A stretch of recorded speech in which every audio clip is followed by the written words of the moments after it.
Champion ট্রফিতে ভারত এবং নিউজিল্যান্ডের বিপক্ষে খুবই লজ্জাজনকভাবে ম্যাচ হারার পরে যেন টনক নড়েছে বাংলাদেশের বিসিবিদের।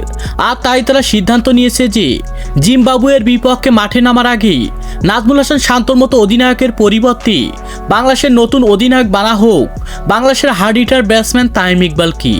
আর এটা রীতিমতো ভক্ত সমর্থকরা শোনার পরে যেন সমালোচনা ঝড় উঠেছে সকলের মাঝে।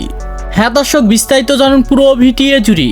দেখা গিয়েছে এবার চ্যাম্পিয়ন ট্রফি ম্যাচে মনে বড় আশা নিয়ে মাঠে নেমেছিল বাংলাদেশ দল। আর সেখানে তো দেখা গিয়েছে বাংলাদেশের একেবারে ওপেনিং পজিশনের ব্যর্থতা, এমনকি ক্যাপ্টেন্সির অভাবে খুবই যেন লজ্জাজনকভাবে ম্যাচ হেরেছে বাংলাদেশের মতো শক্তিশালী দল। আর তা নিয়ে যেন অনেক সমালোচনার মুখে পড়তে হয়েছে বাংলাদেশের বিসিবিদের, এমনকি তাদেরকে যেন অনেক কথাই বলেছেন ভক্ত সমর্থকরা। আর সেটা দেখার পরে যেন রীতিমতো অবাক হয়েছেন বাংলাদেশের বিসিবিরা। আর তাই বিসিবিরা সিদ্ধান্ত নিয়েছে যে এমন ওপেনিং পজিশন আর এমন ক্যাপ্টেন্সি নিয়ে কখনোই যেন বাংলাদেশকে নিয়ে কখনো ম্যাচ জেতা সম্ভব নয়।